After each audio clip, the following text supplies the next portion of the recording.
Hi friends, இன்றைக்கி நம்ம வீட்டில் பிரேக்ஃபாஸ்ட் அண்ட் லஞ்சுக்கு என்ன பண்ணியிருக்கேன்னு பார்க்கலாம். லஞ்சுக்கு வந்து இன்றைக்கி கத்திரிக்காய் குழம்பு, சின்ன வெங்காயம் பூண்டெல்லாம் போட்டு புளிக்குழம்பு மாதிரி தான். ஆனால் புளி போடாமல் வெறும் தக்காளி மட்டும் அரைச்சி ஊற்றி பண்ணியிருக்கேன். தக்காளி வந்து அரைச்சி ஊற்றியாச்சு. அப்படிதான் சிம்பிளாக பண்ணியிருக்கேன். நல்லெண்ணெய் கொஞ்சம் நிறையா சேர்த்துருக்கேன், டேஸ்ட் நல்லாயிருக்கும். அப்புறம் வெண்டைக்காய் பொரியல் இது ஆயிட்டுது. இதோட ரைஸ், ஒயிட் ரைஸு லஞ்ச் பாக்ஸுக்கும் பேக் பண்ணிகிட்ருக்கேன். பிரேக்ஃபாஸ்ட்டுக்கு வந்து கஞ்சி, உளுந்தங்கஞ்சி காலையில் குடிக்கிறதுக்கு. அப்புறம் இதோட ஃப்ரூட்ஸ் கட் பண்ணி கொடுத்துட்டேன்னா சாப்பிட்ருவாங்க. பிரேக்ஃபாஸ்ட்டுக்கு ஊற்றி கொடுத்துடலாம். ஆனால் இந்த மாதிரி ஒரு டம்ளர் குடித்தாலே நல்ல ஃபில்லிங்காக இருக்கும், அண்ட் டேஸ்ட்டாகவும் ஹெல்த்தியாகவும் இருக்கும். கருப்பட்டி வெல்லம் போட்டு இனிப்பாக செஞ்சுருக்கு, குடிக்கிறதுக்கும் ரொம்ப நல்லாயிருக்கும். லஞ்சுக்கும் பேக் பண்ணியாச்சு. வெண்டைக்காய் பொரியல், கத்திரிக்காய் குழம்பு, ரைஸு போட்டு கொடுத்துட்டாங்கன்னா லஞ்சுக்கு எடுத்துகிட்டு போயிடுவாங்க. ஸ்நாக்ஸுக்கு வீட்டில் செஞ்ச முறுக்கு, ஒரு அதிரசம், ஒன்றா ரெண்டாக வச்சுக்கலாம். ஃப்ரெண்ட்ஸோடு ஷேர் பண்ணுவாங்க. ஸ்நாக்ஸ்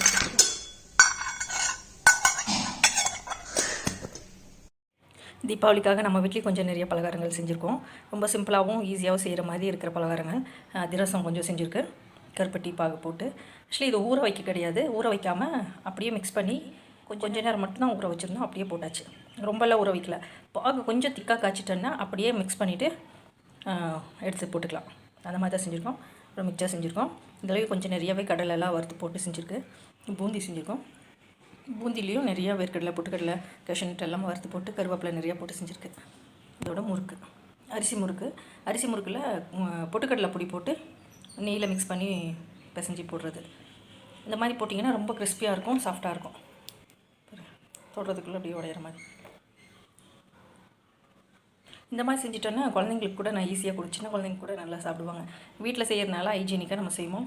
கொஞ்சம் எப்போயாவது சாப்பிட்றதுனால கொஞ்சம் குழந்தைங்களுக்கும் கொடுத்துக்கலாம். கொஞ்சமாக செஞ்சாலும் வீட்டில் செய்யும்போது எப்படியும் ஒரு நல்லா ஹெல்த்தியாக தான் இருக்கும், கொஞ்சம் டேஸ்ட்டாகவும் இருக்கும். தீபாவளி டைம் குழந்தைங்க இருக்க வீட்டில் கண்டிப்பாக நம்ம இந்த மாதிரி செஞ்சு தான் ஆகணும். அதனால் கொஞ்சம் செஞ்சுருக்கோம். இதுலேயும் காரம் கொஞ்சம் கம்மியாக தான் போட்டிருக்கு. கலர்ஃபுல்லாக இருக்குங்கன்னா காஷ்மீரி சில்லி பவுடர் மேலே கொஞ்சமாக தூவிருக்கு. மற்றபடி காரம் எல்லாம் கம்மி தான். இதில் கொஞ்சமாக காரம் போட்டு, காரம் எல்லாம் பெருசாக போடலை. காரம் உப்பு எல்லாமே கம்மி பண்ணிவிட்டு குழந்தைங்க சாப்பிடுவாங்கன்னு சொல்லி இது பண்ணியிருக்கேன். இது நிறைய அவல் பொரி சேர்த்து செஞ்சுருக்கோம், நல்லாயிருக்கும் குழந்தைங்க கொடுக்குறதுக்கு. அப்புறம் நிறைய பொட்டுக்கடலை, வேர்க்கடலை, கேஷ்யூநட் எல்லாம் வறுத்து போட்டிருக்கு. இதுதான் நம்ம வீட்டில் தீபாவளிக்காக செஞ்ச பலகாரங்கள். தேங்க்யூ ஃபார் வாட்சிங். Thank you friends.